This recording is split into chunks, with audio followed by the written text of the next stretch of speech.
লাকাদ কানা লাকুম ফি রাসূলিল্লাহ লাকাদ কানা লাকুম ফি রাসূলিল্লাহি উসওয়াতুন হাসানাহ।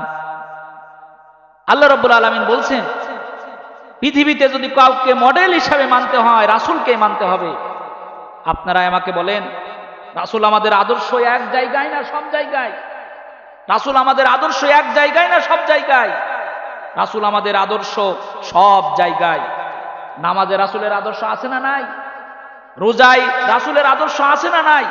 খানা খাওয়াতে রাসূলের আদর্শ আছে না নাই? বাথরুমে যাওয়ার আদর্শ রাসূলের আছে না নাই? আমরা যদি বলি অর্থনীতি চলবে কিভাবে, সেখানেও রাসূলের আদর্শ আছে না নাই? আমরা যদি বলি সমাজ কিভাবে চলবে, সেখানে রাসূলের আদর্শ। রাজনীতি কিভাবে চলবে, সেখানে রাসূলের আদর্শ। বিচার ফয়সালা চলবে কিভাবে, সেখানেও রাসূলের আদর্শ। বিচার ব্যবস্থায় রাসূলের আদর্শ আছে, রাজনীতিতে রাসূলের আদর্শ আছে, সমাজনীতিতে রাসূলের আদর্শ রয়েছে, অর্থনীতিতে রাসূলের আদর্শ রয়েছে, জীবনের প্রতিটি ক্ষেত্রে রাসূলের আদর্শ রয়েছে। আল্লাহ তাআলা সেই কথাই বলছেন, লাকাদ কানা লাকুম ফি রাসূলিল্লাহি উসওয়াতুন হাসানাহ। তোমাদের জন্য উত্তম চরিত্র এবং আদর্শ মুহাম্মদ সাল্লাল্লাহু আলাইহি ওয়াসাল্লামের ভিতরে রয়েছে। তোমরা যদি কেউ শ্রেষ্ঠ রাজনীতিবিদ হতে চাও, মুহাম্মাদকে ফলো করো। অর্থনীতিবিদ হতে চাও, মুহাম্মাদকে ফলো করো। বিচার ফয়সালায় জাস্টিস কায়েম করতে চাও, মুহাম্মাদকে ফলো করো।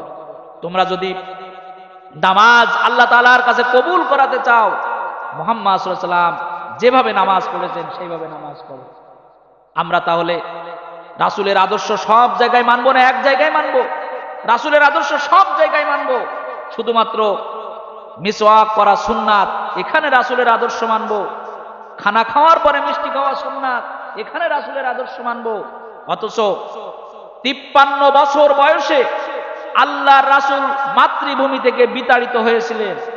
শিয়াবে আবু তালিবে 3 বছর জেল কেটেছিলেন।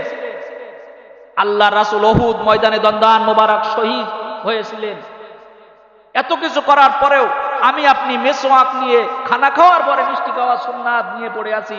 অথচ বিচার ফয়সালায় আল্লাহ রাসূলের আদর্শ মানি না, রাজনীতিতে আল্লাহ রাসূলের আদর্শ মানি না, আল্লাহ রাসূলের অর্থনীতিতে আদর্শ মানি না, সমাজনীতিতে রাসূলের আদর্শ মানি না।